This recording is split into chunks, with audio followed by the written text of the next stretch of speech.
doubling down on Notion felt like a risk for sure. I was like, do I want to niche this hard and get known for a specific software? I was like, oh, I don't know. I did not take that decision lightly, but I did decide, I'm like, F it, this is a chapter. Let's try it. Let's just try it and see what happens. And worst case scenario, I have so many other skills and I've been doing all this other stuff in online courses that I would just shift gears and do something different. Marie, thank you so much for joining me here on Meld. We've been trying to do this for so long. You've been so busy, and then holidays happen and pandemics. I'm so excited that we can finally do this. So thank you for joining me. Not even a pandemic can keep us apart. Yeah. Let's do this. Yeah. If anything, the pandemic actually connected me with people more online. I started this podcast in the middle of it, and I realized, hey, everyone's on Zoom anyways. No one has any excuses to not do a podcast, no matter where they are in the world now. Sneaky. I like it. Yeah. But for those listening, we are both Canadian, although opposite ends of the country. So it's really cool to have a fellow Canadian on here. So Marie, thank you so much and welcome to the podcast. Let's get this thing rolling. I'm excited. Yeah. Excited to dig in. I know we've got some similarities. Like I spent 9 years in Toronto. I know you work with your partner too. So I'm like, ooh, this should be fun. Yeah, this will be a lot of fun. I think there'll be some things, I think I mentioned to you before, that I want to bring up that, you're doing so many podcasts and so many appearances now. I want to do something a little bit different. Of course, we're going to get into Notion. That's kind of the crux of your sort of online persona and what you're doing professionally now. So we're going to get into that. So anyone listening, you're going to get some Notion stuff. But there's so much more to this, to human beings, of course. So, there's a lot. So, maybe for some people listening who don't really know your backstory, maybe not too long, but I'd love for you to kind of, give a little backstory on what you've been doing and what you're doing now. Yeah, I mean, the very short path, I guess you could say, was went to design school, worked at a design studio for 4 years, went off on my own. So I've been solopreneur probably for 12 years now. Then my husband and I teamed up in 2014, and the background was like design, web design, interactive designer, digital strategy. And then once I worked with my husband in 2014, we started doubling down on the online courses space. So a lot of the customers we were working with were people who had online courses, digital products, ebooks. And I was just starting to see that the people that had the budgets to pay for web design were people that had way more than just services, right? It was people that had productized services, membership communities, and high-end online courses. So I started working with so many people in that space that I was like, okay, like these people are onto something. There's something here.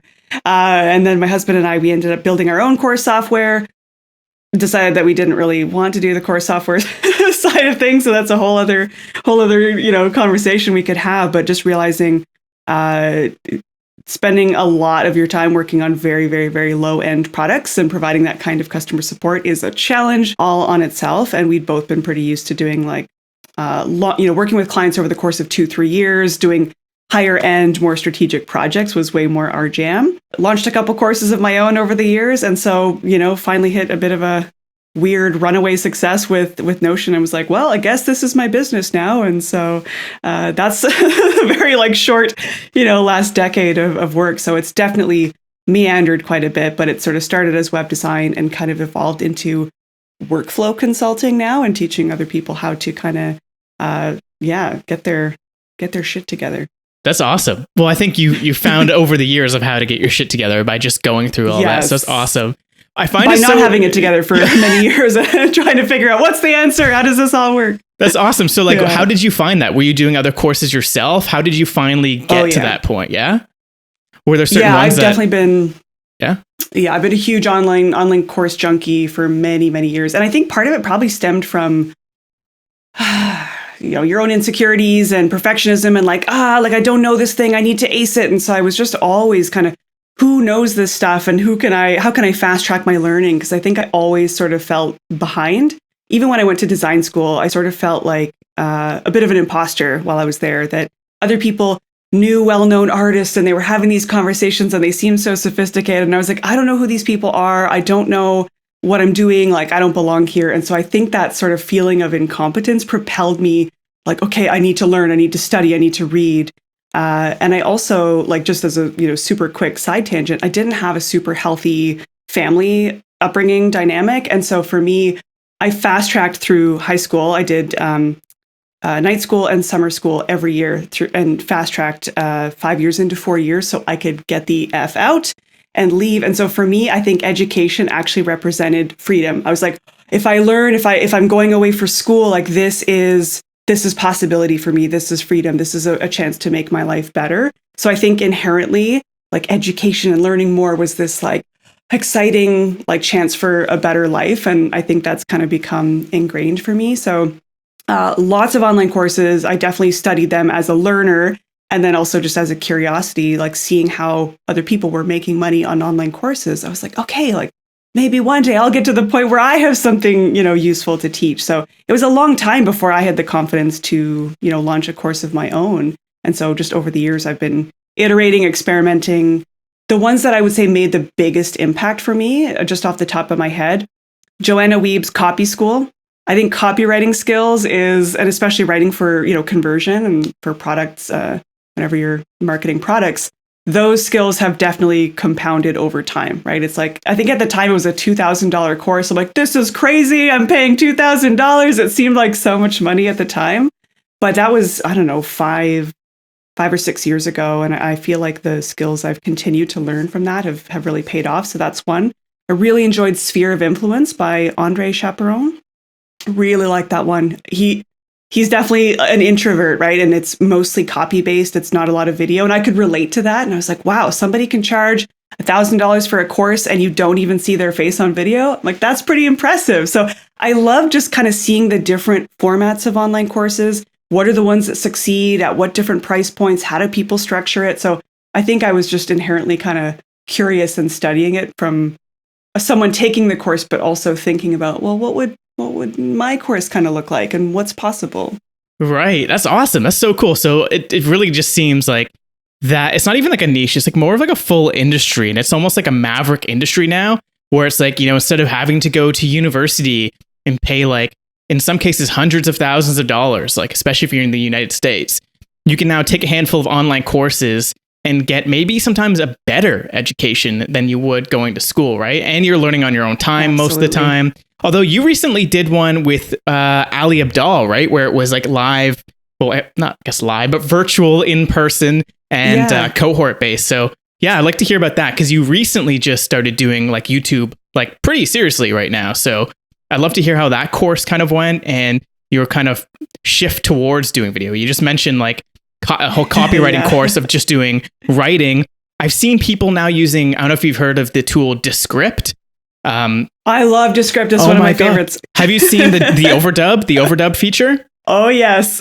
Oh my God. So now you could probably do voiceover just by typing in there. It will take your voice and you don't have to actually record your voice anymore. So I can see so many people doing crazy shit like that, using AI to teach the course. Like there's so many crazy things, but I love the online course where it's like, it's cohort based, like the way Ali did. So I love to hear about that because this will be a really good the whole YouTube thing, because I think that'll be a really interesting place to go. Yeah, I mean, I wish I'd had Ali's course a year ago.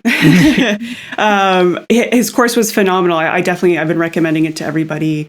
And honestly, because I think regardless of whether you like want to be doubling down on YouTube as a channel, I just think getting comfortable creating videos is such a useful skill. Again, just like copywriting, being able to communicate your ideas, it forces you to get comfortable being on video and communicating. And I think as more and more people, at least it seems like, are trying to create an independent living as a creative, you're going to have to get comfortable talking about your work in some capacity. So we are all marketers in some form or another. So I just think his course is such a useful thing to think about, regardless of if YouTube is going to be a huge channel for you. I think there's just so many other skills, how you think about your own branding, productivity, from how do you actually break down the task of creating a video into, scripting, writing, producing it, filming it. Like there's all these different pieces, right? So and I think a lot of people get really intimidated for obvious reasons. You're like, oh my gosh, suddenly now I have to be a video editor. Suddenly now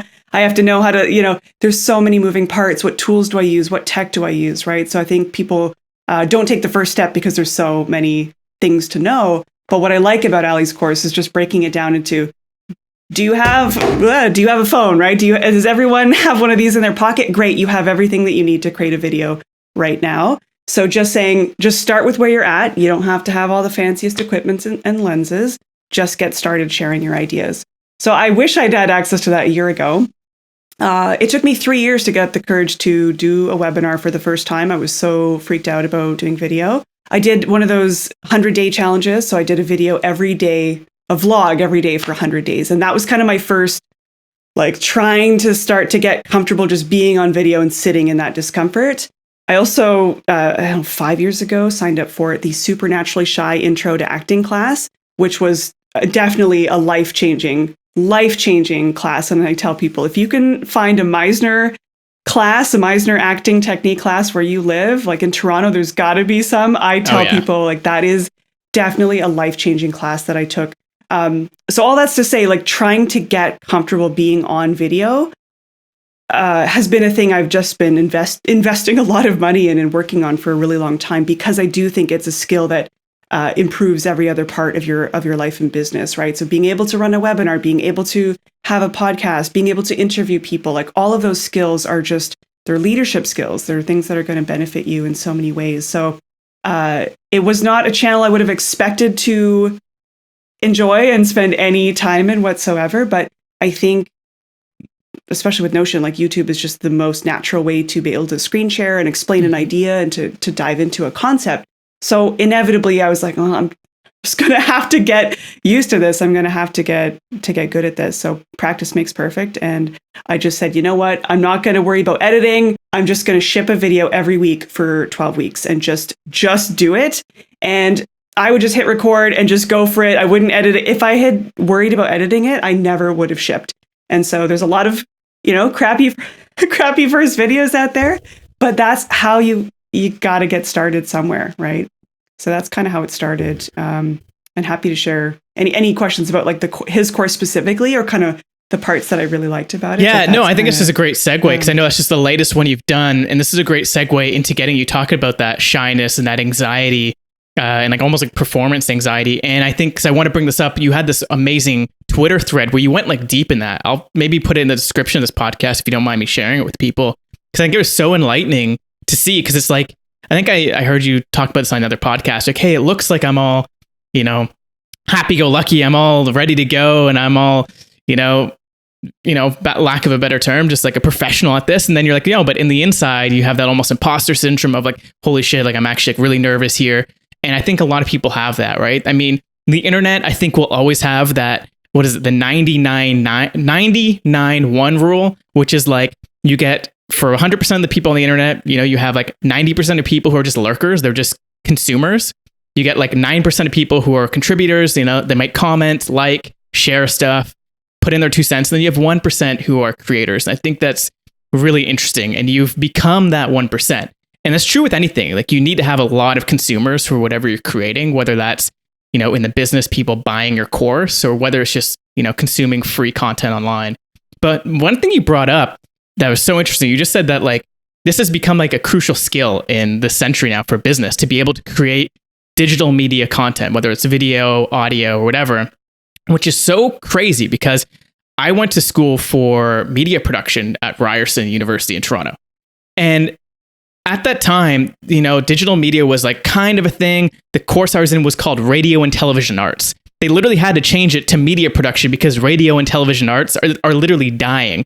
So I went in thinking, I'm going to make like TV and movies and stuff. Little did I know I was creating this skill set that would be used in all types of businesses all the time. And I think you did the same thing with web design, because when it comes to design and creating websites, all businesses need that, especially this year more than ever. They literally need that to function. Otherwise, they would die. So it's really cool that you've been able to create this sort of skill set that can be used in any industry, and then you've just used it for yourself.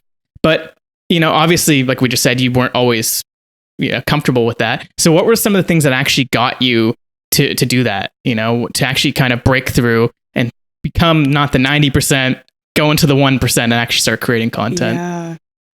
There's definitely a handful of things I would credit that to. One is I hired a coach who specializes in the imposter complex. So she, Tanya Geisler, she's incredible. Worked with her, and I continue to work with her every couple of years. I did like a whole VIP day with her right before the pandemic, and so it's like that fine tuning that you do to. It's work that you always go back to, I think. So anyway, hiring a leadership coach, and working with her, one of the things we had to do was put together your authority thesis, she calls it. So it's like the evidence and the proof that you are the expert in what you do. And so part of that was collecting testimonials. It was checking in with people that you trust. What is it about you? Having them reflect back to you the parts of you, your natural strengths and things like that. So you had to do do research on your own work in a way, your own body of work, and kind of collect that evidence. Being able to discern the difference between when there's like legitimate criticism, like, oh, I'm not where I want to be yet, and that's fine. It's a skill that I'm working on, versus, oh, like I'm not qualified to do that. And being able to be a little bit more objective about that, and to be like, oh, those are skills I still need to work on to get there. That doesn't mean I'm a complete imposter at this thing, right? I have value to offer. And like being able to know the difference of like when you're kind of like swimming out of your own lane, and no, this is a lane that I'm swimming in, and I know that I'm just collecting some more skills, and I need a little bit more to be able to do the work. So working with her was definitely life-changing work, and so I always kind of keep her in my roster of people to kind of tap into whenever I feel like I'm like, oh no, my career's like shifting a little bit, and I'm feeling a little nervous about this. Is this the right direction? Like just kind of having somebody that knows you and knows your work and knows your integrity and is able to be like, hey, here's what I'm seeing. Here's where you're playing small, and here's where maybe there's more work to be done. And so that was really, really incredible.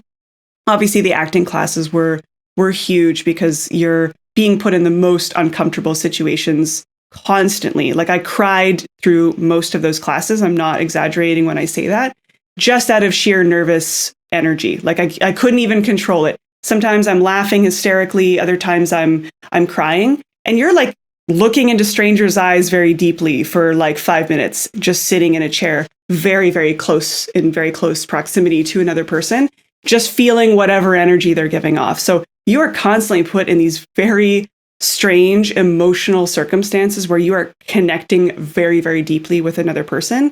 And in some case, that person's had a bad day, or that person is like, you can tell they're feeling quite emotional. So you're learning to read micro expressions and learning how to sit with someone else's discomfort or anger. And so, the teacher would often have us play with emotion, where she's like, today we're gonna play with rage. And so I want you to think about a time where, and they kind of have you almost go into kind of like hypnotizing you into a state of anger or forgiveness or whatever. And then the other person across from you is just a proxy to experience that emotion. Like forgiving the person across from you, right? Even though like they haven't done anything to you, but they're just there as an actor, if you will, to help you process these emotions. So I was like, I had no idea what I was signing up for when I signed up for this class. I was like, oh, improv, I'll learn how to like be on stage and get more comfortable. But it was way, way, way deeper work. It was like therapy on steroids, group therapy on steroids. And I actually signed up for therapy around in the same week that I did those classes. And the teacher told me, she's like, oh, I've actually worked with people who've done that kind of work over time. And she's like, let me tell you that your therapy work will be like 10x, you're fast tracking that work because it is so deep. It is so intense. And it was a life-changing year of my life when I did that. Wow. That seems like a huge paradigm shift, to say the least. Huge, huge, huge. Like, wow. I can't even describe. And the teacher is so perceptive, right? So her ability to read people's body language, to sense their discomfort, to know what someone needs in a moment. She was like the ultimate coach in a way. So each person kind of had a class to be able to work on a very specific or distinct thing, right? Because the teacher's noticing everything. They're so perceptive. So they're like, oh, Marie, like, let's work on our anger, right? And I'm just like, I don't feel anger. Like, I'm a nice, kind person. Everything's totally fine. Like I was so disconnected from anger as an emotion. I just thought like, oh, well, I just don't really get angry. That's like, just like not a thing that I feel, and was very disconnected from it, and in a way that I had no idea. And the teacher like picked up on it so fast. So she's like, oh, we're gonna go there. We're gonna work on this. And it sounds kind of off topic in a way, but all of this stuff is so integral, I think, to being able to be comfortable with your emotions, to sit with your discomfort, to show up in all of the nuance that you are, and like just not hide anymore. Like it was just amazing to really learn how to be yourself, as cheesy as it sounds. Just learn how to really be authentic and show up exactly as you are in all of your weird quirks and discomfort, and know that it's okay. You're going to be okay. That is awesome. Honestly, I think like anyone listening to that will get so much out of that, because like no one really talks about business or content creation that way. You see a lot of people sort of like faking it, but I love, I can definitely see by watching your content and seeing the stuff you've been putting out that it is genuine. Like it's very, very genuine. And just getting into that, how has that actually helped you with what you're actually doing right now with the YouTube content and webinars? Because you're talking about that emotional feedback. It's hard to get that. Like we even right now, we're doing basically a video call and I can see your facial expressions, but our eyes aren't really meeting. There's like a camera here and it's like, you're not getting that full feedback. But then when you're doing live or YouTube, you're not getting any feedback until you see the comments sometimes, right? So how do you take all of that into account when you're creating content online? Oh yeah, it's such a challenge, and I think every creator is really unique. Like we all have different needs, and we all have different ways that we show up at our best. And I think it's been a process to figure out. As an example, I've done some talks, not very many. Like being on stage and actually doing a talk is absolutely terrifying. I did speak at MicroConf. For 4 months, I was pretty sleepless and freaking the F out. It was a really, really difficult thing. And I think being able to distill your ideas into a really succinct presentation and be able to kind of cover everything that you want to cover and leave someone with something memorable, like I take that as such a responsibility, right? I'm like, I'm not going to go up there and bomb it. So I'm going to hire a speaking coach and I'm going to, practice. I'm going to do all these things, right? So, it takes so much out of me. I was like, is speaking maybe not my best medium? I don't know. I was kind of conflicted. I was like, is this me playing small or is that just not the best way for me to communicate? And I really struggle with that. And then, in a way, the pandemic hit and I was like, well, we're all kind of at home anyway. Suddenly all these like talks that I had planned or whatever evaporated overnight. And I was like, okay, well, how do I transition this or kind of what is my best way of presenting or what have you? And I started doing the Notion office hours, right? So that was actually pretty terrifying too, because suddenly you're dealing with an audience that they have access to a pretty big audience. Obviously, office hours was kind of small when we first started. Maybe like 20 people would show up or 30 people or something like that. And those just started as Zoom calls that I tossed on Twitter. I was like, hey, anyone want to like chat about Notion? Hop on a call with me.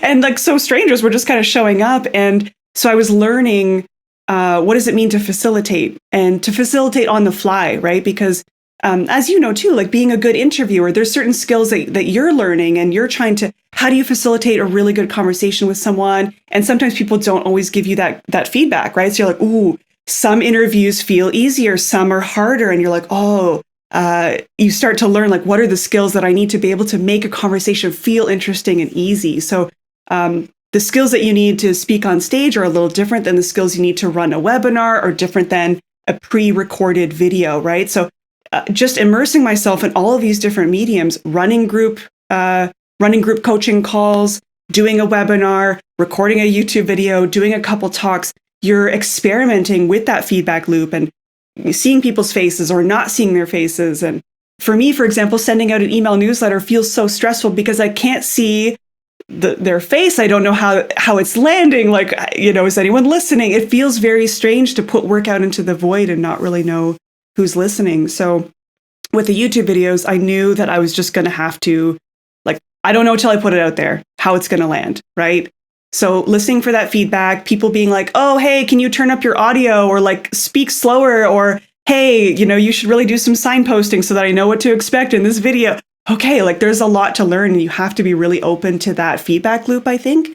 And that's what I really loved about Ali's course too, is just kind of, encouraging you, like you just have to put it out there. Like you don't know until you get that feedback. And the community and the course was a place for you to share your video in advance and kind of get that feedback from people who are looking at it with that critical eye so you can improve it. And then every time you ship a new video, you're just going to improve on the last one. So I think people kind of expect their first, they have all these expectations about what that first video needs to look like, and they're worrying about their equipment. And it's like, just get the content out there. Like, just start by getting the content out there. You don't know if people are going to even be interested in what you have to say till you put it out there.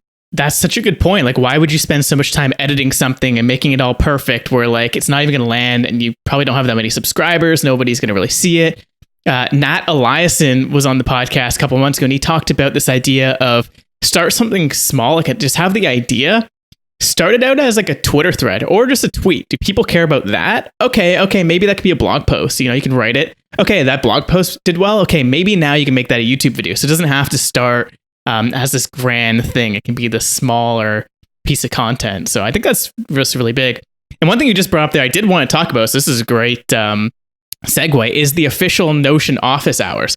So first of all, I noticed if you go on your course landing page, you have like the best possible testimonial ever from the CEO of Notion himself, saying that you're the most knowledgeable person of this platform in the world. Like, you don't get a better testimonial than that. Like, that probably makes someone's so like, many you need sense. to move that higher up on your page. Like, that needs to be like the top. I was like, yeah, I probably should. Yeah. That should be your intro of all your YouTube videos. Just that part of like with some music or something. Like, that's unreal. Like, that's something you hold on to that. You just like, I got this. You just carry that torch. It's incredible.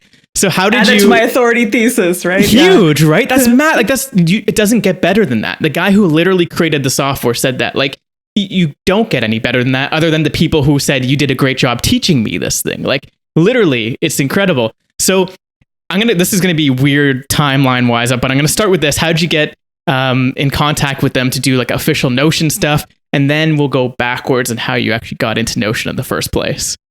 So believe it or not, Notion reached out to me. So Even I better. had been, like that's awesome. I'm sure they were paying attention to kind of who's, talking about their platform. And I did this webinar I think it was called Getting Started with Notion. And again, that was like the webinar that took me 3 years to get up the courage to do. But I'd never done a webinar before, and I just scheduled the date. I was like, if I don't schedule it, I'm just never going to do it. I'm going to make a million excuses for why I'm not ready yet. And so whatever, I did the webinar. I didn't have a great audio or anything. I didn't really have the pacing figured out. I had no idea how it was going to go. And it turned out to be more of like a here's everything you can possibly do with Notion, not a getting started with Notion. So it was what I delivered was very different than what I had promised. And so people were like, whoa, like my mind is blown. But also like, that's so advanced. How the heck do you even do level 1, right? And it's like, oh yeah, I guess I didn't really cover.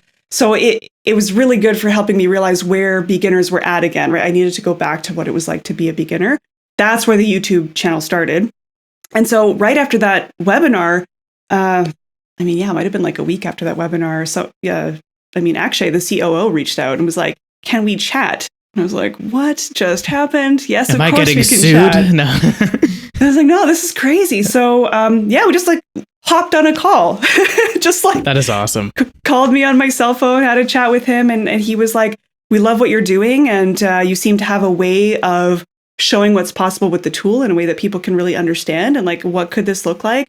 And I said, well, I've been doing these like Zoom random office hours on Twitter. And I feel like my strength is being in the moment versus let me try and pre-plan and pre-schedule how to use Notion as a business, like having really buttoned down videos. So to me, it felt more natural to do like we're friends hanging out talking about Notion, like an office hour style offer, than it would be to say, oh, let me help you create some videos to help your like onboarding videos or that sort of thing. So I was like, why don't we experiment with it? Let's do these office hours. Anyone can kind of drop in. We could have these different topics. We could bring in guests. And so it was just an experiment. And then they just kind of kept going. And so it was, weekly, every week for almost a year. And that was the kind of the beginning of creating a relationship with Notion, where I kind of became the face of their office hours, and then became an ambassador. They had like the Notion Pros community. Now they call it Notion Ambassador. So I have like a really great relationship with them. I mean, they see the videos that I'm creating, and, people mention my name in Twitter all the time. So I'm, Notion got to know me, and they're like, okay, we know Marie is this person that talks a lot about our tool and our content and whatnot. So it was probably 2 or 3 months after starting those office hours that I had people being like, I would give you money if you made a course on this, I would pay you money. And I was like, okay, like there's something here. And there were just so many questions in the YouTube comments. I was like, there's enough questions here that I could fill a very big course with this information. So, and to your point about not creating too much in advance, I hadn't created any content for the course before I sold it. So I sold a beta version of the course and made $10,000 in a week. And I hadn't created any video content yet. And I am a huge believer in that. I tell people, like, make your sales page and sell it. If you can't sell it, don't create it. Like, you should be able to sell it first. Yeah, that's a good point. So I think we can definitely get into online courses. My brother has one. I think I sent you the link. He has one called Executive Advantage. It started out as just teaching people LinkedIn sales tactics and like a whole automated sales funnel. It's grown to so much more. He put a little Trojan horse there. He has a whole week on just mindset, which I think you have done in your course. I haven't taken it. I really want to be honest. But from what I've heard from people is that you, maybe through the content or through you just showing your life and how you use Notion, you kind of put this Trojan horse of, I think someone else called it like sneaking in the vegetables, putting in like, hey, this is basically before, like a life almost like a life coach sort of thing on top of just knowing the software. It's like, oh, I thought I was just going to learn Notion, but like you snuck something else under there. So like, what is that? And what was your thought process behind putting that there? Yeah. And I don't think it was necessarily intentional initially. Like, I didn't realize that's what I was doing, but inevitably I realized, like, once you understanding the core mechanics of how a software works is one thing. Understanding how to apply that in your life is another thing. And the whole point of learning how to use Notion is so that you can, the end goal is not learning Notion. The end goal is like living a better life, is being more sustainable, being more effective, whatever that looks like for you, right? For some people, it's, I want to just manage my business. I want to know how to retrieve information quickly, right? It could be the knowledge management piece. It could be the project management piece. It could be that the team all knows where everything lives. There's all these like functional elements of how do we live our lives. You know, I don't want people to be spending all their time in Notion. Like, the idea is that Notion is facilitating you living a more awesome life. And whether that just comes from my own, philosophies or whatever, that I couldn't help but sort of embed that in the course. It's like, well, we need to talk about your time management. We can't really, Notion's not going to fix all the same problems that you had in Asana and in Trello and in your daily journaling and whatever. Like, it's just a different tool. But if you don't understand how to apply it in your life, you're just scratching the surface, right? So I couldn't really help, but inevitably I'm like, well, we have to go deeper. We have to talk about habit change. We have to talk about pushing through the discomfort of feeling momentarily incompetent while you're learning this tool. It's going to be very confronting. It's going to be very frustrating. But why are you learning this? You came to it because you felt like you're scattered, your to-do list is 1,000,000 miles long, like all of those painful pieces. Well, that requires habit change, not just a tool change, right? So that's where we have to get past that shiny tool syndrome. You obviously made the commitment, you made the choice, you saw something in Notion that felt magical for you.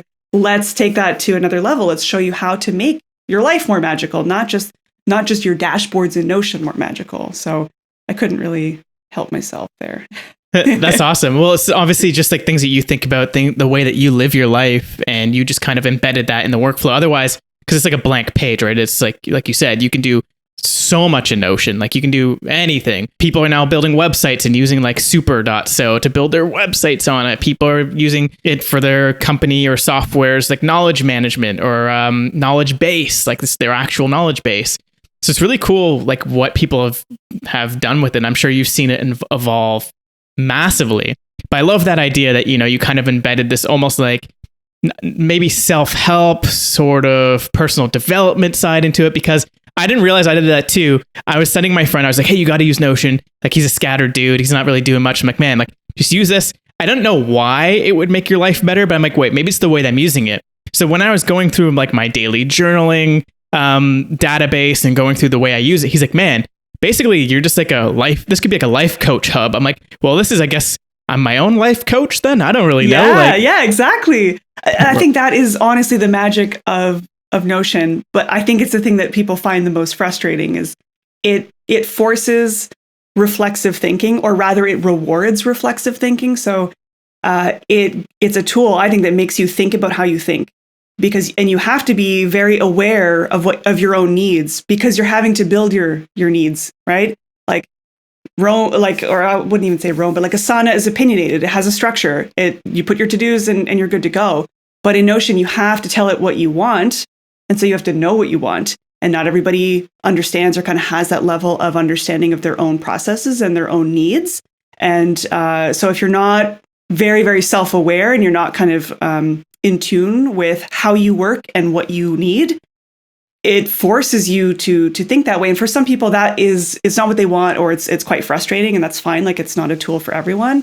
But those who've been willing, I think, to push through, it teaches them systems thinking in a way, because you kind of have to give things a bit of a structure. So I find that's the part that is probably the reason why I've been drawn to it and I'm aligned with it. But yeah, certainly the testimonials that are the best are like, I came in expecting to learn Notion, but it's kind of like a course for how to live your life better. And I was like, that's cool. I like that. Maybe you double down for a part 2 or like a up level version of it where you really get into the weeds with that. Yeah, definitely been on my mind. Yeah, for sure. That's awesome. And it's just like the facilitation for that. And what I find really interesting there is like, yeah, it's like you're able to create something like the systems thinking. And I totally agree with that, especially with the database. I didn't really understand databases. Again, I'm more of like creative designer, lots of web design. And it wasn't actually till I started using actually Webflow first, I started really understanding how databases work, like their CMS, like it just clicked for me. I'm like, hey, now I understand databases. I took that into Airtable. And then when I saw Notion, I'm like, holy shit, this is just like the crux of it all. This is incredible. You just ascend the ladder, like ascension. Yeah. I felt so transcended. So you were also a designer too. How did you start getting into systems thinking? Because like a lot of people think it's like an either or, right? You're very like right brain creative thinking, but then Notion and some of these things are like left brain, for lack of a better term, more systems thinking. How did you get into that, and how did you start building up those skills? Yeah, I mean, I'm sure part of it was going to design school, and you're having to think of things, even like when you're working with clients, in terms of you're not just designing a graphic, you're kind of designing a graphical system, right? You're like, how do these translate across multiple parts?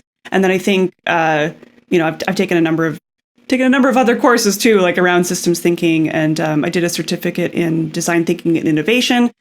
So a lot of that stuff is like, yeah, how does like one decision affect many other pieces of a system, right? What are the parts? What are the whole? What are all the things that are influencing one another? Sam Carpenter's Work the System is a really great, it's like a free ebook anyone can download. Highly recommend. It's such a great book. Cool. Work the System. I always recommend that to folks if they kind of want a bit of like a business thinking, systems thinking primer. That's a really good one.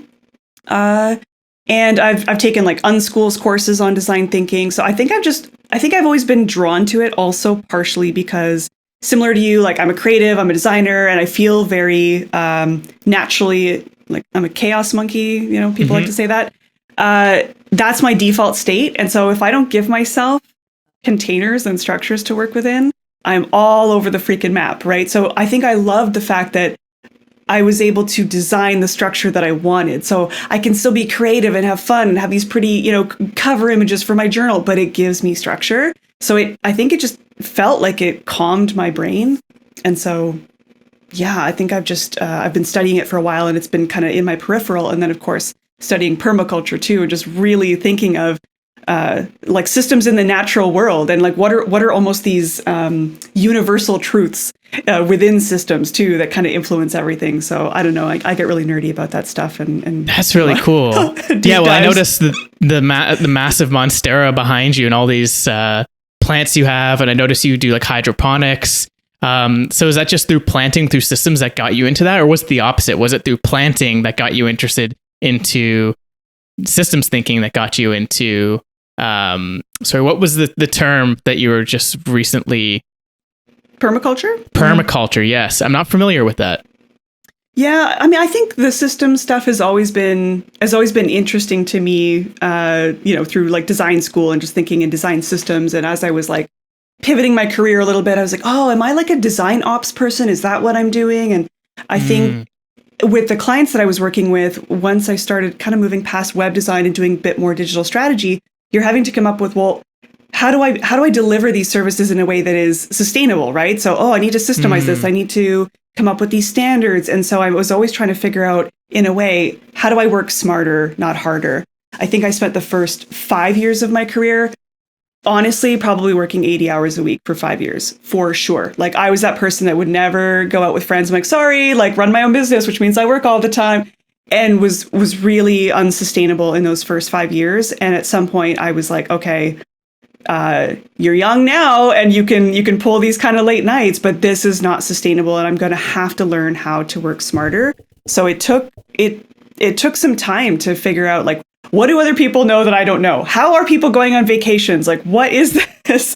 I needed to figure out, better ways to work. So when you think in terms of systems, what are the things I'm doing all the time, right? Like, what are the things that are causing the most friction and why? How do I design those out? So you kind of think of any challenge that you have in your life as a design problem to solve and reverse engineer it. So I don't know where that comes from, but the Unschools courses in design thinking and change making and disruptive design and just how do we improve the way that we work and live our lives has just been kind of a fascination. And then I stumbled upon this flyer for a permaculture course. I didn't know what permaculture was. When I feel like I'm seeing a trend here. I sign up for courses before I really know what I'm fully into, and I'm like, I don't know, this course seems interesting. Let's see what it's all about.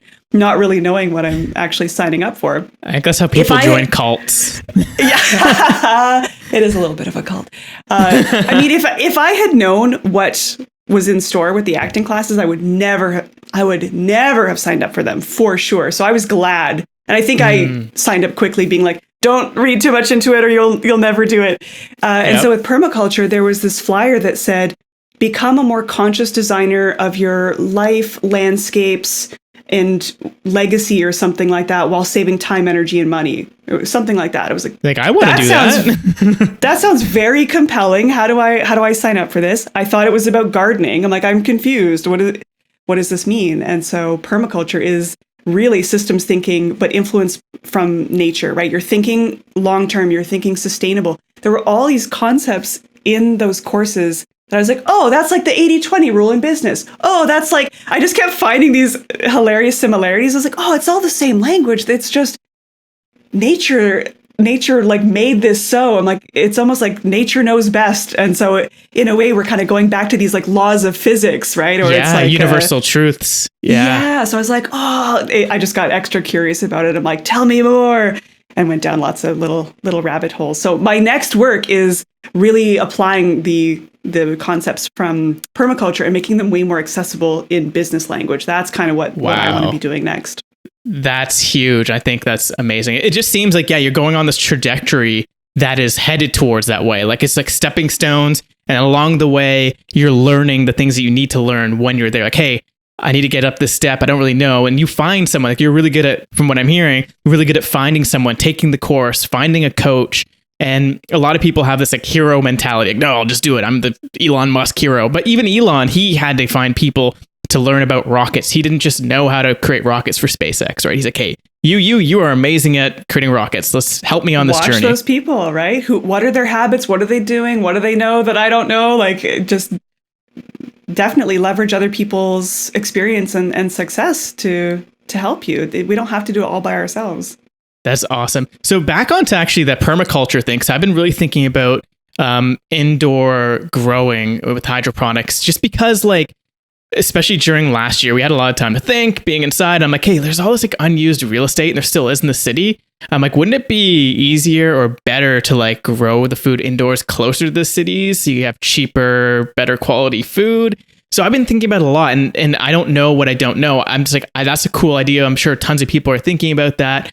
What are the constituent parts of that? And I never even thought about this idea of permaculture. So, I'm going to have to join that permaculture cult and start learning this too. I'll send you some resources too, because there were lots of folks in that class. It's very, very collaborative, right? Like, you're sharing, cool. You're having to kind of share your ideas and present them with people, even if they seem like these really big, wild, long-term ideas. Like, I want to start a hydroponic farm, or like a restaurant that has like a garden tower, rooftop, whatever. Like, there's lots of people that kind of are exploring these ideas. And I think if we assume that we have to do it on our own, they're going to be a lot harder to reach. But when you make your ideas known and you collaborate with the right people, your ideas are just going to accelerate. So yeah, it's a cool community to get involved in. That is really cool. So I'm sure for the folks listening, they want to probably hear a little bit more Notion stuff, or just like systems thinking. There's a few other things I want to get into. But before we go further, I really want to ask, how did you get into Notion? How did you learn about it? How did you like start really working in it and then figuring out, I can actually like make a go at this? A friend of mine recommended it initially when we were doing a mastermind as a place for all of us to kind of keep our notes. And I was like, this is okay. I guess it's like another tool I have to use. And I didn't quite, and I think it might have been even before some of their fancy database and linked database functionality. Like it was, I don't even know at this point, it might have been three years ago or more, maybe even 4. So it was like kind of before some of these amazing features had come out. It was before it had kind of hit this critical mass. And so I was like, I don't know, like it kind of fizzled out and we didn't really use it. But then a year later, when I was taking my permaculture course, I will say the permaculture course didn't have any kind of formal like content delivery mechanism. The classes were in person and we had, sheets and random emails, and the emails had like a foot-long poem at the beginning, and it was just like a lot of content that was like all over the map. And I was like, okay, this is very disorganized, and that's kind of how my brain already feels. And I was like, oh, this is chaos. Like I am going to have to give this some structure. And we also had to document our process. So we had to do a presentation of a year and a half long project. So we had to, pick a property. We're going to have to make a map. We're going to have to document this over time. And I was like, well, I need something to do this. And I started in Evernote, but I was like, this is just a freaking mess. There's just so many data points and stuff. And so I was like, oh, maybe actually Notion could be a good tool for that. So I kind of like opened it up again and went back to it. And so funny enough, like permaculture was the reason I think I actually opened it up again. I needed a place to store really, really messy thinking. There was like YouTube video references and pieces of content and curriculum and mapping. And so I just needed a place that could accommodate a whole bunch of different types of mediums and different types of thoughts, a random thought plus a video, like just that there were so many different mediums happening at the same time. And so initially Notion was like a big collage, like, oh, I can just chuck whatever formats in here and play around with it. But then over time, it's like, oh, I can actually give this a bit of structure. What if I added all of the courses that I've taken? I'm going to add them all here. And I started pulling in that data. And then it evolved into, daily journal. I was like, well, what else can it do? Oh, my daily to-do list. And I just kind of kept experimenting with it. And once it got to the point where I was like, I have so much stuff in here, but my business stuff is in this other tool over here. I think we were using Asana at the time. And so my husband and I were both in Asana assigning each other tasks and stuff. So I had to make the case to him. I had to be like, hey, check this out. What if we used Notion for this? And I had to rebuild a little bit of what we were doing in Asana to kind of get that buy-in. And he was definitely pretty resistant for the first month. But then once there was like a moment where it clicks and you're like, oh, okay, yeah, I see how this can be pretty useful. So he agreed and kind of the rest is history. So we doubled down on that, used it to start running all of our business. And we're like, this is actually pretty useful. Like this is okay, what else can we do with it? And we just kept going. That's awesome. What can you do with it? It's like, I'm trying to figure out what you can't do with it. Like, it seems like every time I say that, they add a new feature or add a new block. And that's the other great part about it, right? They collaborate with other tool sets. Like you can now embed any types of content, like Loom, you can embed right in there, whatever you want, any kind of medium, which is so cool. But are you ever worried about how much data and how much stuff you're putting in there and your reliance on it? Like I rely on it quite a bit. Like I remember there's one day recently it was down and everyone all over Twitter was freaking out. And it's like, I guess until they have a really, really good offline version. Like I remember traveling to China and I used that for all of my documents. And luckily I did do it offline because when I got there, I have no internet. And I was like, I could have been just literally stuck in China. Thanks, Notion. But it just made me realize, are you kind of worried or weary about it at all? Probably should be more than I am. Do you do backups? I do. Yeah, my assistant, she does a monthly backup, but it's not really in the best format too, for sure. And so I know that they are focusing on the reliability in the offline mode too. That's definitely a big. I think it's a big requirement too. So they're definitely pretty focused on that. I don't know, I'm a pretty risky individual. I'm like, I don't know, let's do this. Let's see what happens. So I probably could be doing a better job of that. But as long as you're doing the backups, right? Because when you back it up as HTML or whatever, you can open it up offline in Chrome or whatever. And it feels like you're just clicking through Notion. It looks and feels like Notion just all offline. So I guess as long as you're doing that. It's kind of the same with any tools, right? We're so dependent on so many different tools, right? It's like if our email goes down or if Google goes down, we're like, oh, wow, yeah, I guess I'm pretty dependent on that, right? It's pretty, ooh. Yeah, well, especially now, over the last year, right? We're really dependent on digital technologies, communication technologies. It's insane. Totally. Kind of scared. I don't know how Zoom has been keeping up with this, to be honest. Yeah. This many people on it. I mean, we're not on Zoom, people. We're on riverside.fm. And this is not a shout out. I'm not getting paid by that. I just paid them. It's a great tool, though. I think it's a good thing to think about, right? Like our reliance on these things. But I guess it's like, it's not an issue until it's an issue, really, I guess. Yeah, but I remember the first week or two when I started using it, I'm like uploading personal stuff. I'm like, shit, like, do they have access to this? Like, if you don't think about Notion the same way you think about Facebook and stuff. With Facebook, you're like, they're selling it to advertisers. Notion isn't.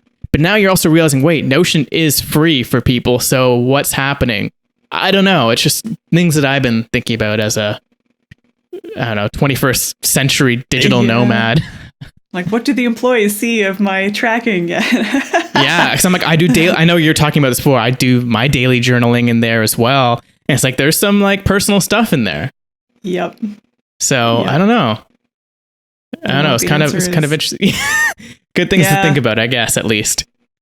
I hope I didn't incept something in your brain. I'm sorry, Marie. You're like, shit. No, but on that reliance too of digital technologies, I want to ask you, what platform are you using for your course? Because you were just saying how you created a software for hosting courses. You shut that down and then you created your own course. It's interesting. So I would like to hear what you're using and how that's been working out for you. So the course is in Notion. So people actually get added. No way. Yep. Yes. And so that's why I was like, wow, that a tool is good when you are actually preferring it to your own course software. Wow. So they're learning about the tool in the tool itself, which is kind of interesting. Makes so much sense. They're seeing embedded videos, they're seeing the way callouts work, and I can actually call attention. So it's kind of meta in a way, but they're also learning about permissions as well, right? So initially we actually had the forum. The whole forum itself was in Notion as well. So they could add their name, people could upvote it. So it was, I think people were kind of surprised, like, oh, wow, like that's kind of fascinating that you're actually running an entire course on there. So it's not super sustainable for other people. Like I have an enterprise arrangement with them, so I don't have to pay per student. But normally you would have to do that in order to be able to do that. So I wouldn't say it's sort of like a mass. I'm not saying that other people should be using Notion as their platform, but it's pretty cool to be able to actually host the course in Notion. And so Notion has given me access to that as a feature. So pretty neat. That is really cool. I honestly assumed, like I said, I haven't taken it yet. And it's just, I assumed like, people are using like Teachable, they're using like Gumroad and whatever else. Like all these other platforms are like Podia, I think. So it's interesting to see what people are using. And I guess you just have the landing page that's hosted on a website. And is that like a WordPress site, Webflow? What are you guys using for that? WordPress, simple WordPress site. I think, I forget the theme. Elementor. I think my designer used Elementor theme. It looks amazing. That whole page is incredible. Thank you. Yeah, I mean, it's evolved quite a bit, right? Like I used to live under my own brand name. And at some point I was like, you know what? I kind of feel like this has an entity outside of myself. Like it's a product with its own name. Like it just started to feel like, okay, it might be time to kind of move this outside of my own identity. So I think we did that back in November. And I think that was a really good switch. Like I don't know. It's hard to know if like, oh, does a sales increase actually, was it a result of redesigning your sales page? So it'll be cool to dig into the analytics a little bit and see if that makes a difference. But I've been refining that page over time. Like every time you get, testimonials or feedback, I'm like, oh, that's really great. I should make sure to go and edit the sales page. So I'm always, every couple of weeks, I'm always kind of making some tweaks to that. And really the students themselves, like they write the sales page, right? So when you're listening to your people and you're hearing the way they describe things and even their frustrations or what gets them excited, I'm always pulling that language back into the page because I know that's when they're like, oh, you're in my head, right? It's like, well, I am because you've told me and I've been listening. So I clip all of that stuff into Notion like a creeper and then I just add it to my sales page. That's awesome. That's so cool. There's so many great testimonials on there that I've seen. So it's awesome. You have to keep up with it, right? Because you'll get another great one. And I love how you're taking their words and you're using that as their language. So if they're into it, then probably the people seeing this page are also going to feel the same way. So who are the types of people that come into the course? Like, I'm sure it's a lot of different types of people. What have you been mainly seeing? Who is this course mainly for? Oh, wow. It is such a beautifully fascinating range of people. Like, we have an Italian diplomat. We have a surgeon who also has a permaculture farm, project managers, people that work at huge video game companies, creatives, coaches. Like, it is all over the world and all over the map. It is just, I love it. That I think to me is the most fascinating part, is getting to work with so many different people from different countries, different backgrounds, different economic backgrounds, different intentions, right? Some people want to use it for more getting their personal organization together. A lot of people who have ADHD and want to improve the way they think, like, that is a very, very common use case. A lot of people mention that in the onboarding survey. So that's a really interesting data point. A lot of coaches and people who are looking to kind of work with their clients through Notion as well. Like, how do they not just manage their own business, but then how do you collaborate with other people?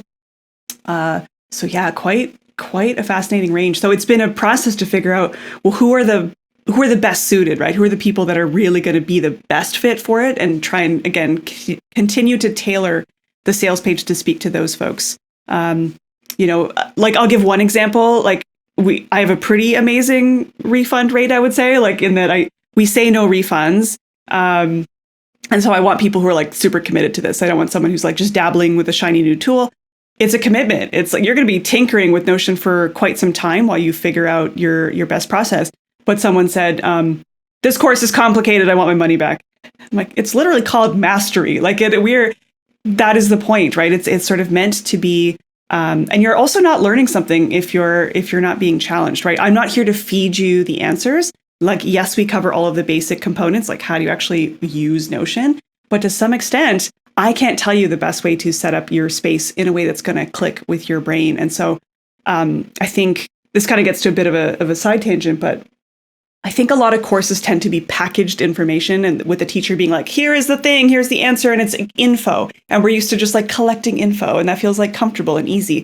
So when we're going through a course that makes you feel momentarily incompetent, is not everyone is motivated enough to get past that hurdle. And that is my challenge as a teacher, is like, how do I make sure people are in touch with the reason that they wanted to do this course in the first place? And what is on the other side of that discomfort? And how can I make sure to keep that motivation high enough that they're willing to push through that discomfort, which is really hard. That's an interesting challenge. How have you been dealing with that? One of the first things I had to go back and do, and this is related to kind of your, I think that your comment about your brother and the mindset piece, is like, you have to address mindset in a course, especially if you're dealing with a more advanced level of topic. And so I recorded an intro video, and I have a lot of copy in the very, very first thing when people come into the course that acknowledges overwhelm, right? It's like, guess what? You're probably about to feel pretty overwhelmed, because there's going to be a lot of new information. This is a very technical product. There are so many features to know. My hope is to distill this into just the features that you need to know to get the most out of it. And there are a lot of use cases here, right? Because we've got business use cases. We've got like examples of habit tracking and whatever. And for some people, that's going to feel like way too much and too much tracking. For other people, that calms their brain. So how do you make sure that people get what they need, but they're not drinking from a fire hose, right? I think that's the ultimate challenge with a course like this. So what I've tried to do, again, is in the welcome video, acknowledge the overwhelm, say like, this is totally normal. Like, here's why, and let's acknowledge this. This is a process. This is not a thing that you're meant to kind of do in a weekend. You can be really ambitious about it and try to do that, but this is not really what we're looking at. These are lifelong skills that I'm hoping that you're building, so that even if you decide not to use Notion, you have learned new skills that you can apply in other parts of your life. And so trying to set the stage a little bit and set that expectation as much as possible to acknowledge it, be like, I know it's going to be uncomfortable. Don't worry, we got you. That's why the forum is here. That's why we've got these pieces. If you're ever not sure, we do new member welcome calls. So again, I brought in an assistant coach. And so she's running a bit more of like a welcome orientation, kind of how to get the most out of the course. So actually addressing the experience of going through the course first. And then there's office hours where people can, of course, drop in and ask questions. So, and then also breaking the course up into the sort of core curriculum, and then resource library, because we have things on like how to run your podcast on Notion, how to do this on Notion. But if you went through that as a linear course, you'd be like, oh my gosh, there is just like way too much here. And so encouraging people, dip in to these ones and take what fits and leave the rest. You do not have to go through this. But so in a lot of ways, we're requiring people to self-manage. And there's a lot of skills even involved in that. If you're not someone that's taken a lot of online courses, if you're only used to an academic style of course, right? So there's a lot of nuance, I think, when we're delivering information and trying to help people get results. So I'm always looking at like, how can I make this better? How can I make sure that I've at least done as much as I can to reduce the overwhelm as much as possible, but knowing that I can't remove it entirely. There's still going to be, that challenge is normal and I need people to push through it. So it's a huge challenge. Totally. And again, that's like the systems thinking, or more like the design thinking of it. You're actually thinking of the user experience. And it's great because you yourself have gone through so many courses, and then you worked with so many clients that have built courses. So you're also a master in the course itself, not just Notion. I'm sure master, it's going to take years to become a master teacher to be able to like competent, take things from your brain and just transport it to other people's brains in a way that makes sense for many different brains. So I'm always interested in that too. Like, do you think about that? Like how there's, I mean, you kind of just touched on it, how there's different learning styles. Is that why you do so many different types of mediums? Have you thought about putting it in different types of mediums? Yeah, that's why I do try to mix it up such that there's, video content, and then there's also the written component as well, and then some, prompts, and then templates as well. So it's like, download the template, tear it apart, mix it up. Don't feel like you can't delete the properties that don't make sense for your life. It doesn't make sense for you to track that. So mix it up, delete the properties that don't make sense for your life. It doesn't make sense for you to track that. So I am endlessly fascinated with people, for sure, like just how they think, how they consume information. So I do get very fascinated about things from a pattern level, right? So when someone is like, I feel really overwhelmed and I'm too scared to post in the forum. I'm like, that's very interesting. Also, as much as we are all unique snowflakes, there's not a uniqueness there. Like there's a reason that challenge is not the only time someone in the course is going to experience that. So like, is there something I can be doing at a design level to reduce the likelihood that someone's not going to post because they're afraid of that, right? Do I need to post something in the forum that acknowledges, hey, if you've felt a little bit shy or XYZ, like what are the things that I can do at the pattern level to design for this circumstance, and as much as possible try and reduce that? Yes, of course, you're still going to have edge cases where people are like, people on the fringe, whether it's like the VIP people that are going to consume every single video that you ever do, no matter what, and they're going to do these deep dives, and then people that just kind of scratch the surface.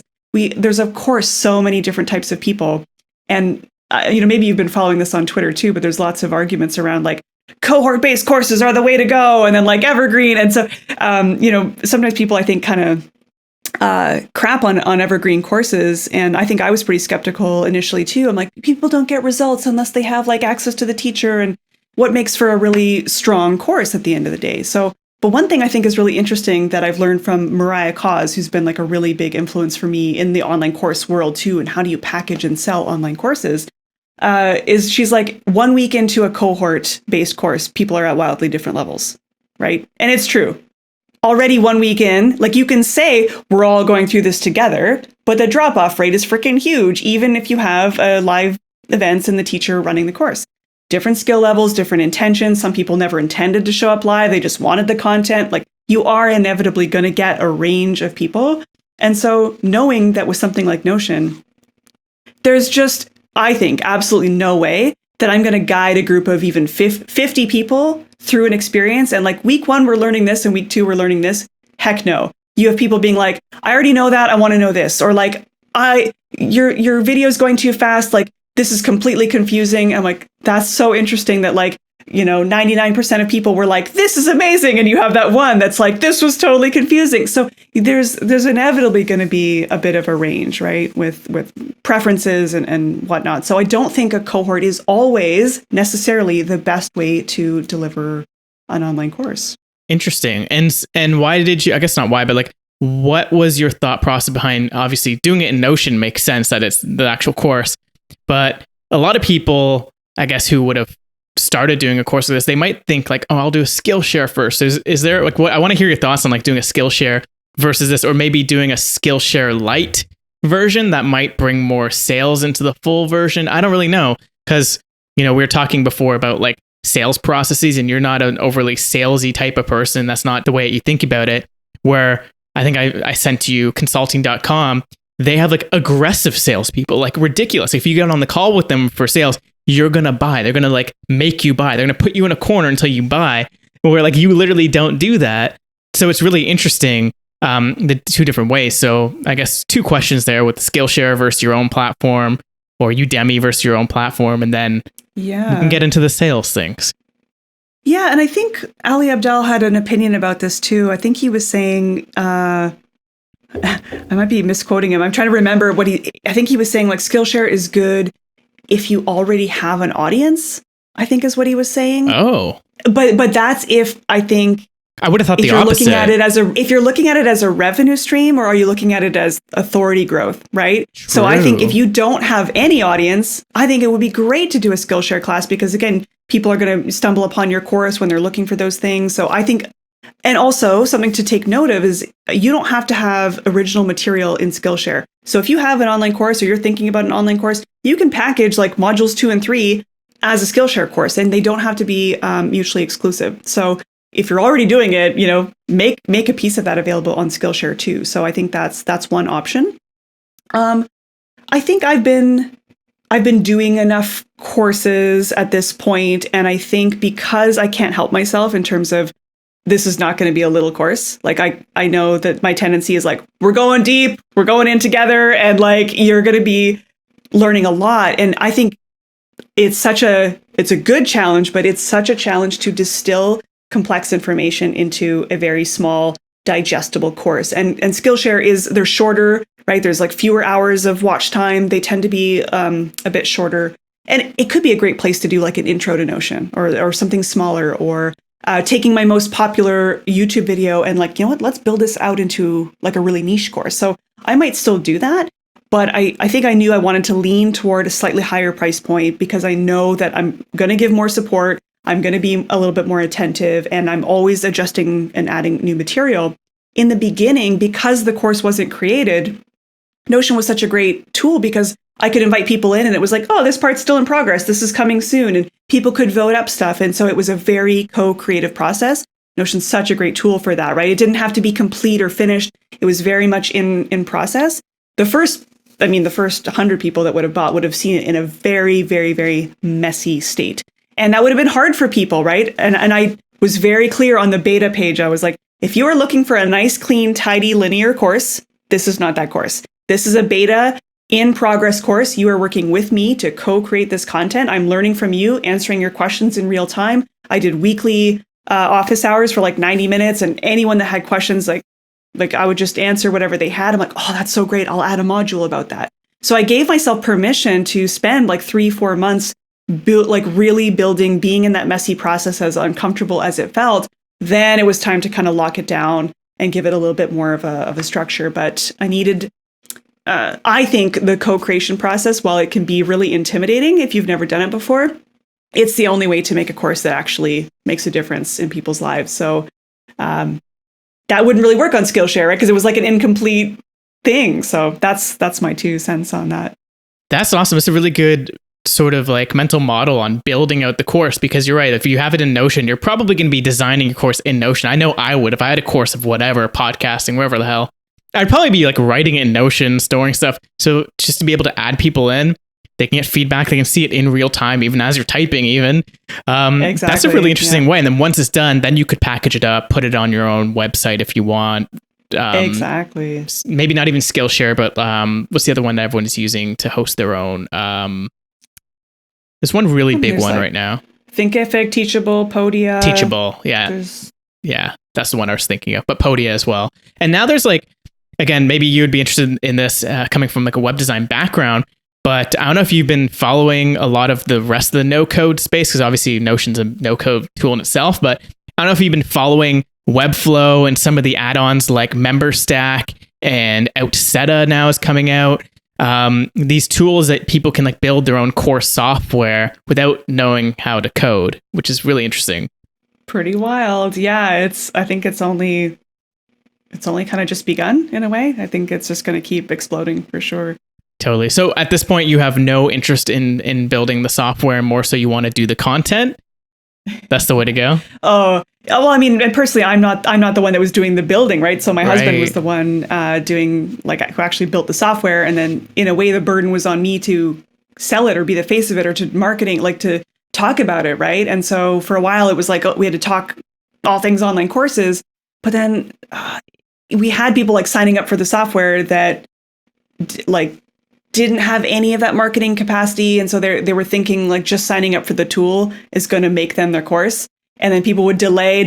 So they sign up for a tool well before they're anywhere close to producing content.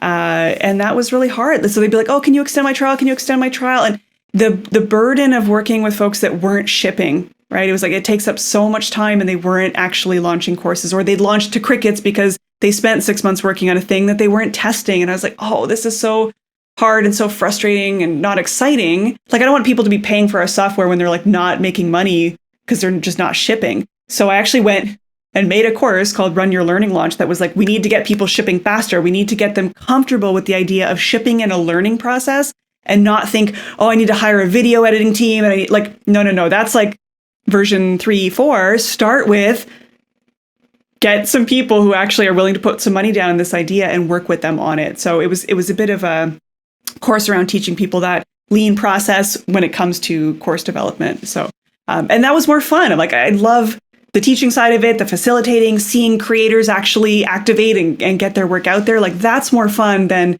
managing the sort of behind the scenes of a software where people are paying you $29 a month and they're like, this thing doesn't work. And you're like, did you read the instructions? It was really hard. Totally. So what's good, you get to figure out early on what you don't want to do. And you're like, hey, I thought we want to build scalable software businesses, right? And then you realize, oh shit, there's things that are not scalable in that business that you don't even realize, right? Especially when it's like, was it a bootstrap software? Yeah. So actually, the very first course that I launched was Digital Strategy School back in 2015. And that did very well. That made 6 figures pretty quickly. And so we said, you know what, Ben, like, why don't you, like, we'll stop taking on client work on your side. Let's give you like 6 months runway to just build this product and to build a beta of it. So we've kind of always been like, the course makes the money to like bootstrap the ideas that we can explore, right? And so it's been an interesting process to figure out what we each like. And then, you know, Ben got offered a full-time job anyway. So now we're like, well, is it when you're not even that passionate about it, and then in the evenings and weekends you just want to relax? He doesn't want to be, you know, maintaining and managing the software. Like, it doesn't bring in enough revenue to be worth going all in on. So I was like, I think it's time to like pull the plug on this. Yeah, it's always tough, right? I had to do that earlier this year. Similar position where I was working with I'm still working with my girlfriend Marissa, just on a different project, but we're building a VR software.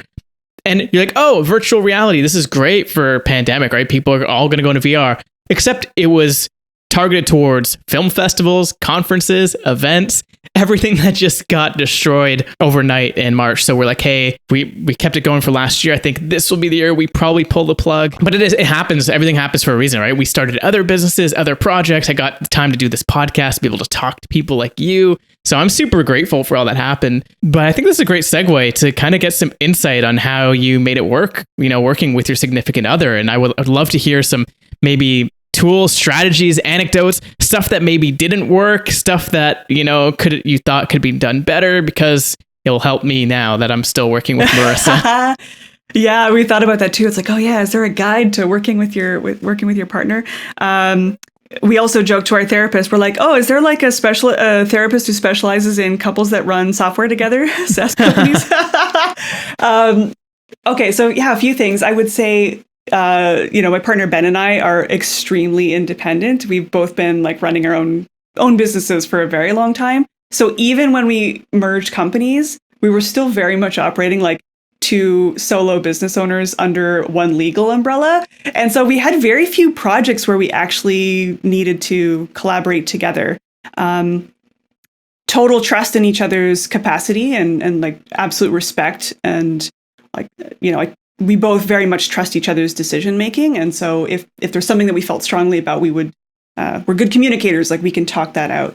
There was a time where we felt some tension, and maybe you felt this before too, but like where one partner is contributing more financially to the household or than the other is, right? And then so there's moments in your career where you're like, oh, well, like, I'm the one bringing in the money and you work on the side project, and then we're like switching it up. And so, if you're not feeling super confident in where you're at in your career, and your partner is like thriving and like woohoo, so there can be these moments of tension where you don't even maybe understand what you're feeling and whatnot. So we did some therapy around that, and it was so good. Like I just think everybody, even if you don't work together, all couples, therapy is just such a brilliant part of being able to communicate that and like to tap into what's happening there. So that was incredible.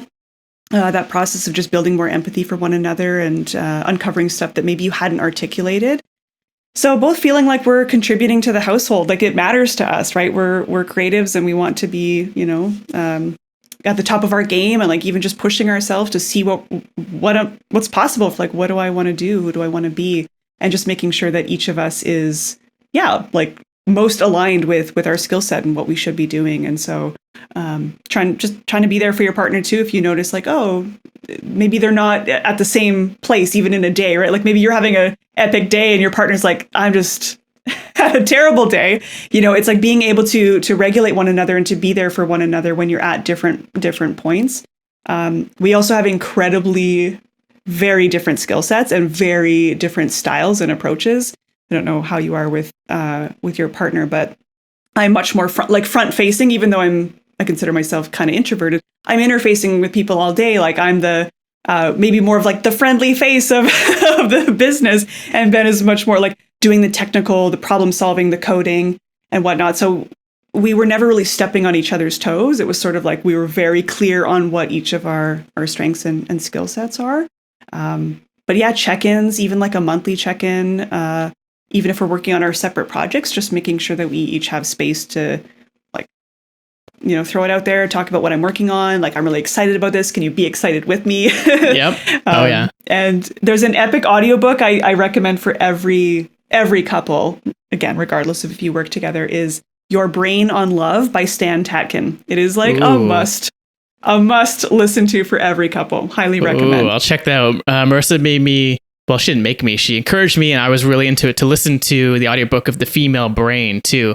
I think that's really great for men to listen to, because there's a lot of evidence, like, yeah, people don't like to admit, just person to person brains are different, but women's brains literally are a lot different than men's, and there's so much evidence, and it really helps you understand and be more empathetic. So that was a really good one for us. And then we were like she introduced me to like the love languages. I don't know if that's something, it's something I didn't even know existed. And like, I think us working together really made us a lot closer, in our personal lives. And now it's like we're working together still on another project, but I'm doing my own thing as well. She does her own thing.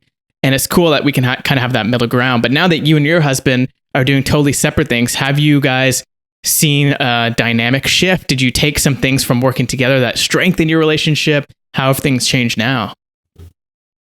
Yeah, what's changed? I think, honestly, one of the biggest changes, I think, Ben realizing, I think he thrives in a leadership position with other people.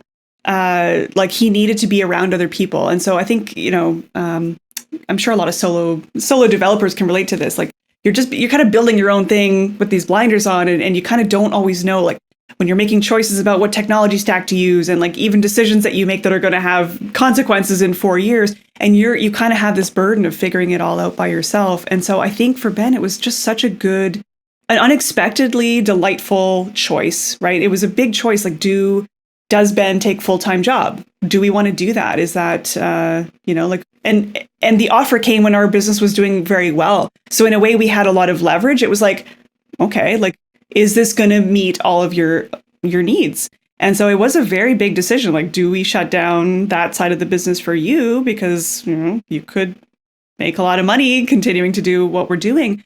But I think the benefits outweighed the cons there. And I think it was definitely the right move for him, I think, to be in a situation where you're working with teams of people learning more about product development, engineering management. Like there's just lots of people skills that I think he ended up learning as a part of that too, that has just leveled him up in so many ways too.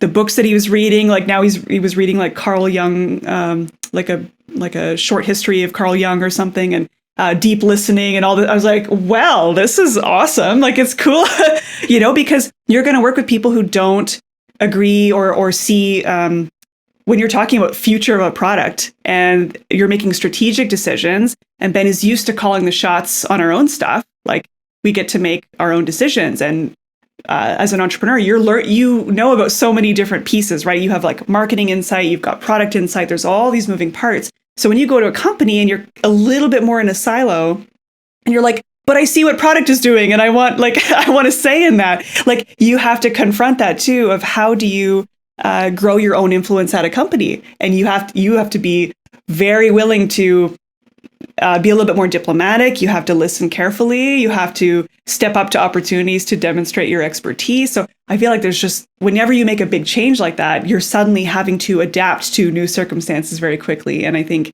it was really good for him to just get a really fresh and different perspective and to, I think, renew his own excitement in his career, really.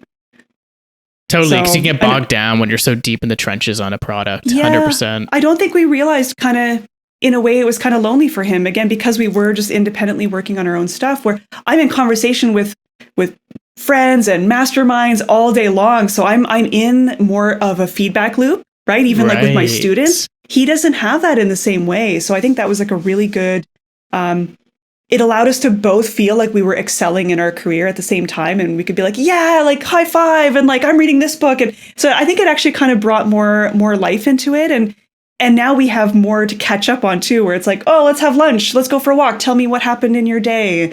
And it just kind of creates a little bit more excitement. Totally. Rather than knowing exactly everything that they already did, or like, actually, I need to tell you what to do because I just got feedback from this person. Oh, man. Yeah, that's awesome. And then for you, going back into, because you're still like technically solo entrepreneur, but now you have like a team with you starting to grow. How have you been thinking about that? Because I know this course has been like growing like mad. Your YouTube channel has been growing. I think you said you made more money in the last month than like how many months before. So how are you managing that growth on your your front?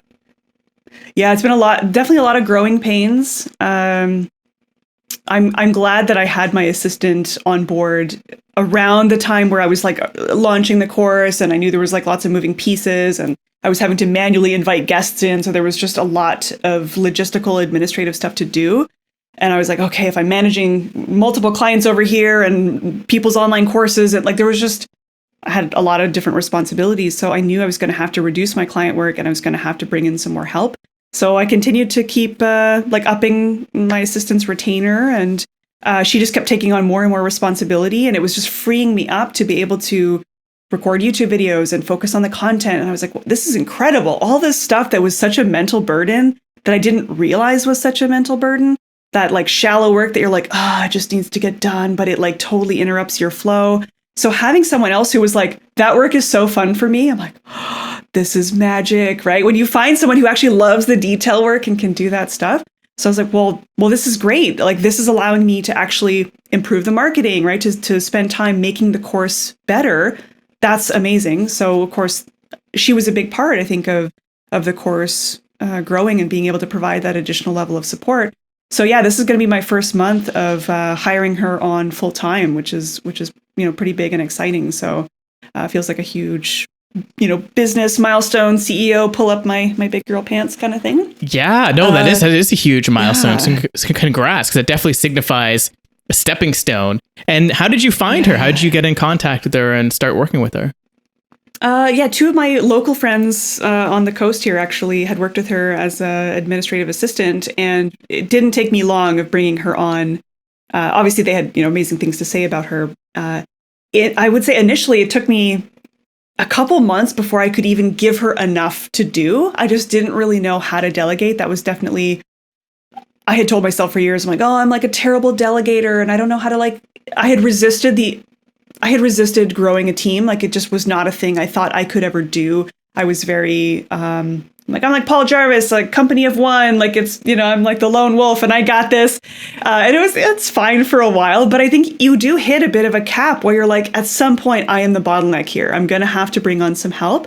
And I think a big shift for me was like, once I started earning way more than I needed to pay my bills and actually had like savings and investments to speak of for the first time in my life, I was like, who do I need to invest in? Like I was like donating and I was giving money and I was like, okay, well, be careful, Marie. Like I need to like slow it down and ask myself, who do I want to invest in and why? Like what matters to me? What kind of impact do I want to make?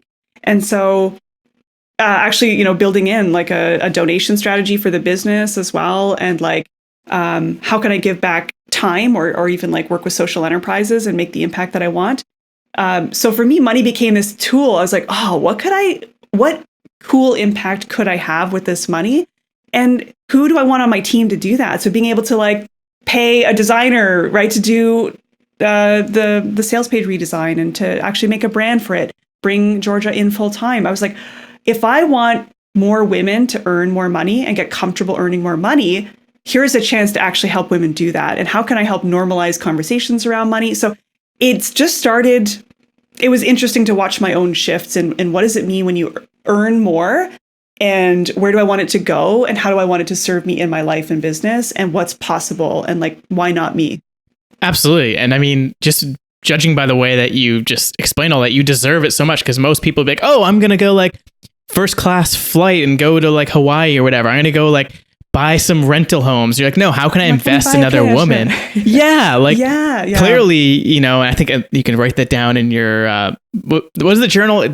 I need to remember this because I need to have this for myself. It's like you have a journal that you write for all of the wins and yeah, like the, all the sort of wins and gratitude and things like that. Yes. And also there's something else you brought it up before. It was like, here's all of the thesis. Yeah, the authority. Yes.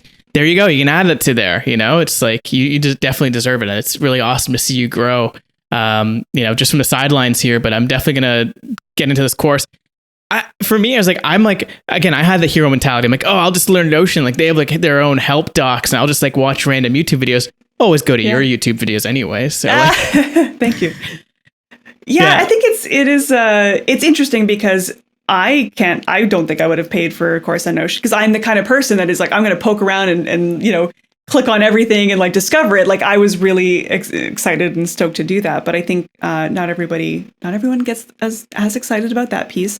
But I think too, you forget how much knowledge you accumulate over the years, right? Like because I had kind of obsessed over and done all this personal development work and like, what's the ideal routine? And like, what I'm sure, again, it stemmed from insecurity and perfectionism is like, must get better. Like, how do I figure out the optimal way to work? It was like working on myself. And I just figured out a bunch of things that work after so much trial and error.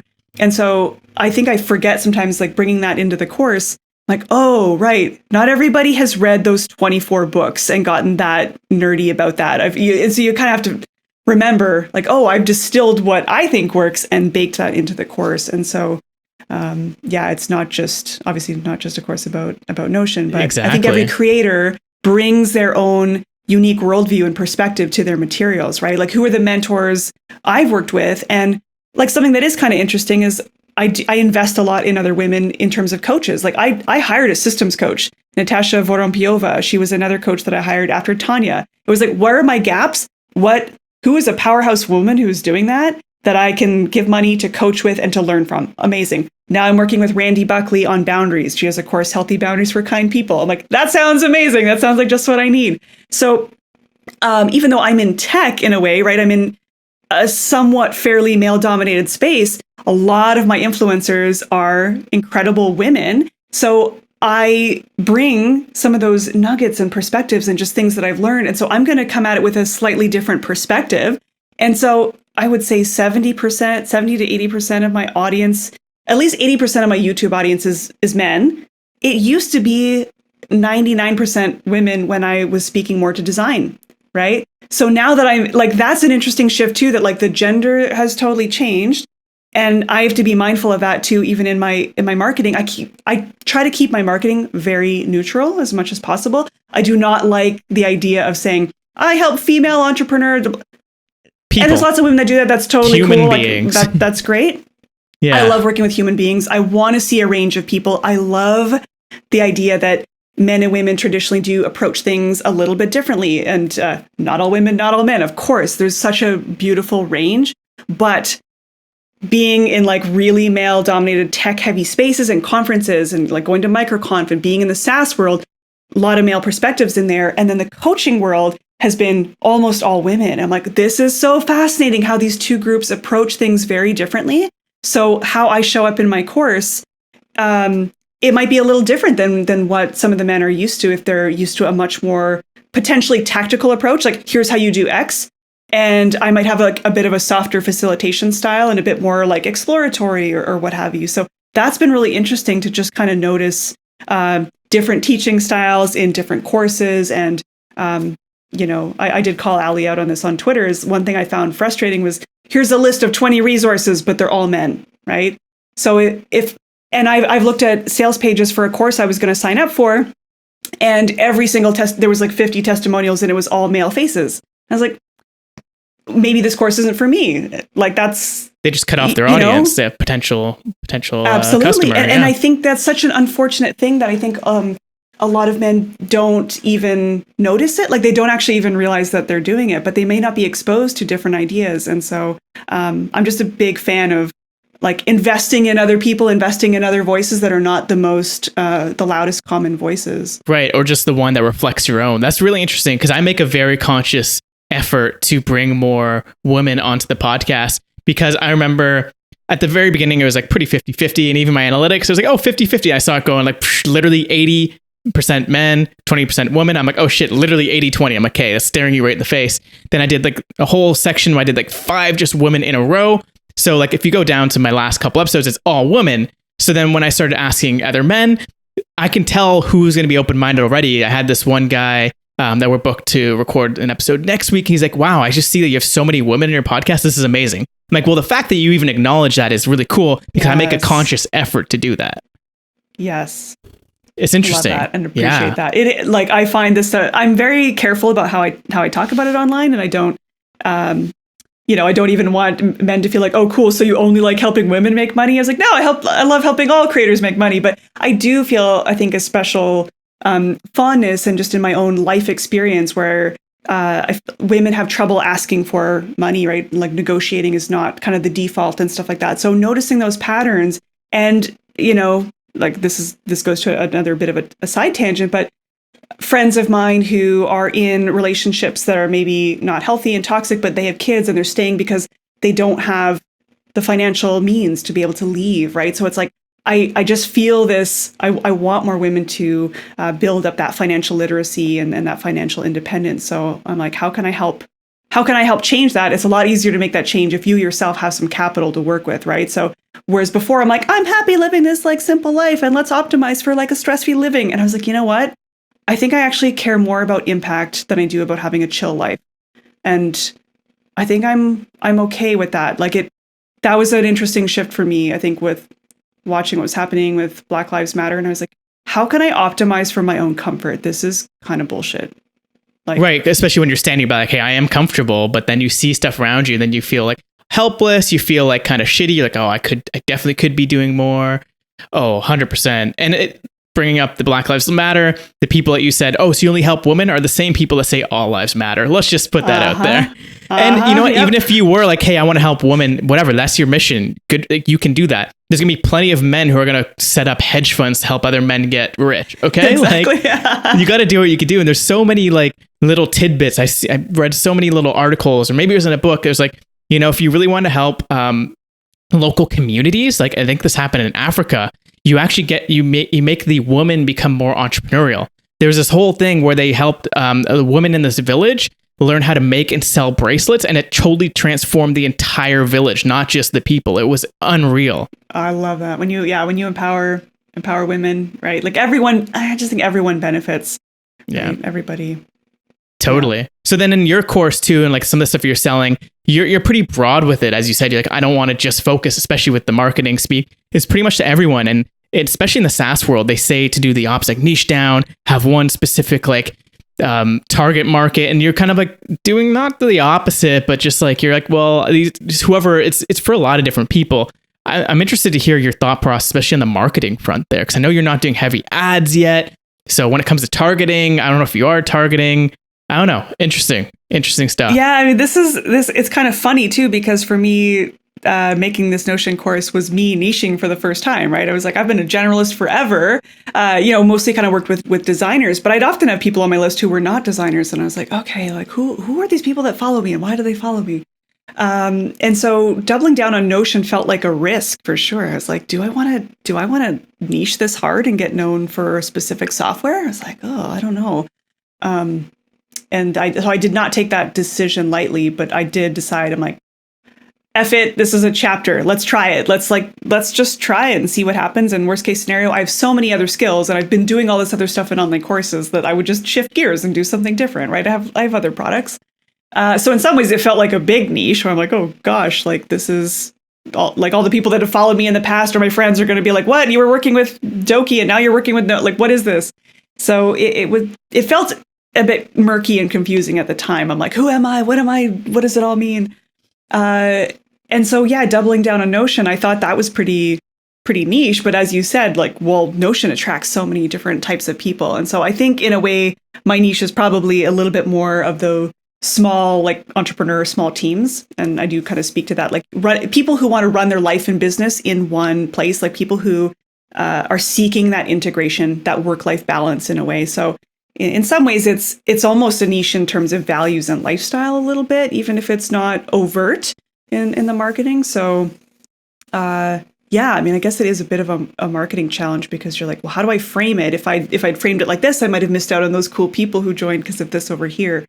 So I think we're probably going to create some tracks like Notion for coaches, Notion for teams. Like I bought, Notion for teams. And so in the course, we're experimenting with having these little tracks where it's like, oh, hey, we've got like a special guest session this week. Like my husband came in this week and did a session on how they're using Notion at Precision Nutrition for a team of 120 people.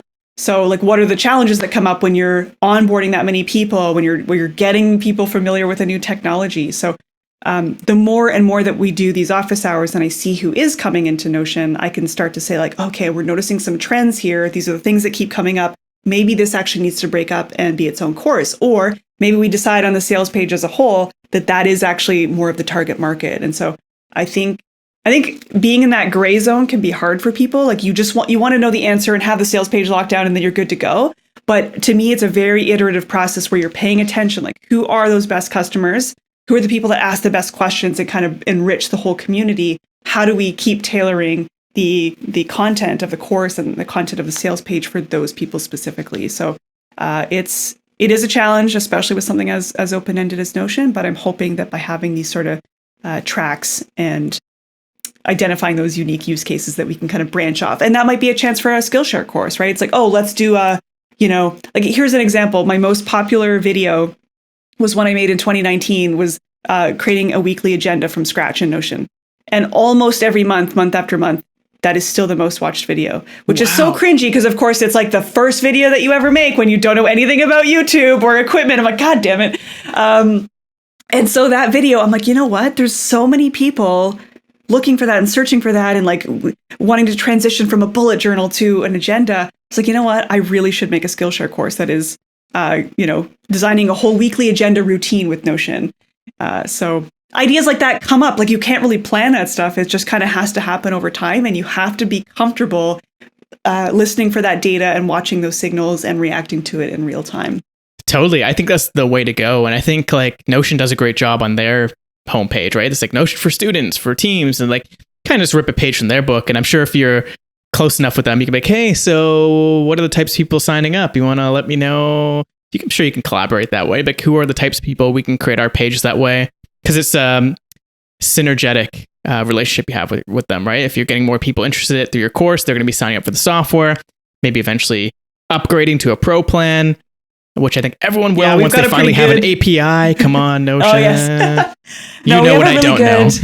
Feedback loop with them too, right? Because, I can feed them insight from the course. I'll be like, hey, do you know this many people signed up for the course this month? So it gives them an idea that people are really willing to invest in this as a tool for their future. So And we do a pretty extensive onboarding, intake form too, just to like, what are the tools you've been using before? What's your biggest frustration?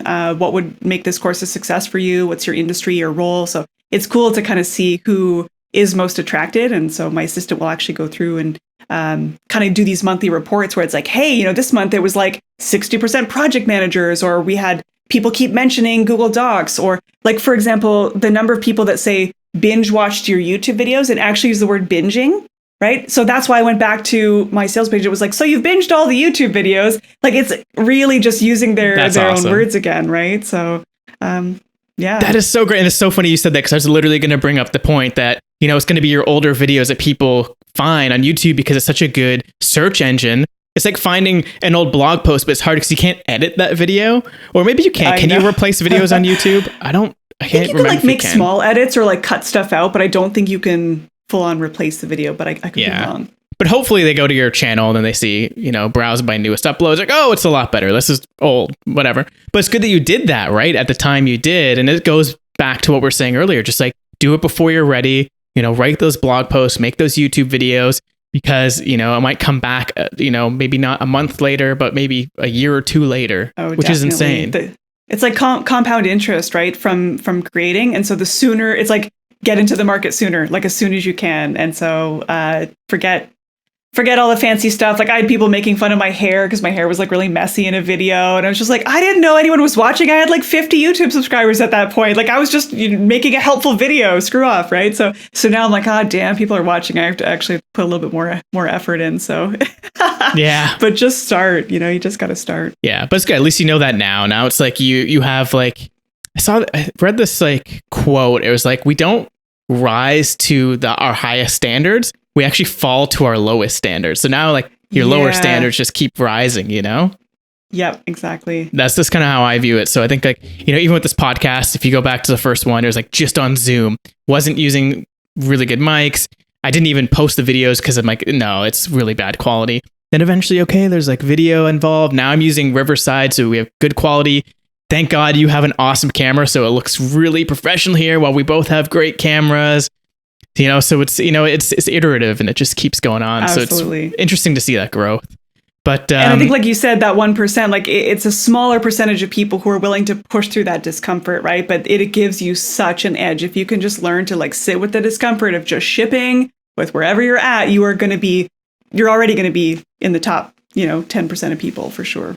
Absolutely. And it just takes time. You got to stick through it. And, just, again, I couldn't get into Ali's course. I wanted to do his YouTube course, but he limited it. And by the time I wanted to get in, I was like, fuck, Ali. I'm just like, do you hate making money? I don't understand. That's why I'm all like, evergreen is like that trickle of income. And I get it, in his case, like he's doing these live cohorts or whatever, but I'm still quite surprised that that he kind of capped it at such a small amount of people. Maybe for now he wants to keep it exclusive so that even more people want it for the next one. I think he's smart about it. He's a smart guy. I think he knows what he's doing. I've learned a ton in his course. Yeah, I like if and when you get on that, like it's a gem for sure. 100%. Because it's great. He talks about the compound interest. He showed his story about that curve, and it takes so much time. You got to fight through those little tiny incremental growth periods to get that exponential, right? You got to have like a huge library of stuff before people can binge your stuff. You can't binge stuff if there's nothing to watch.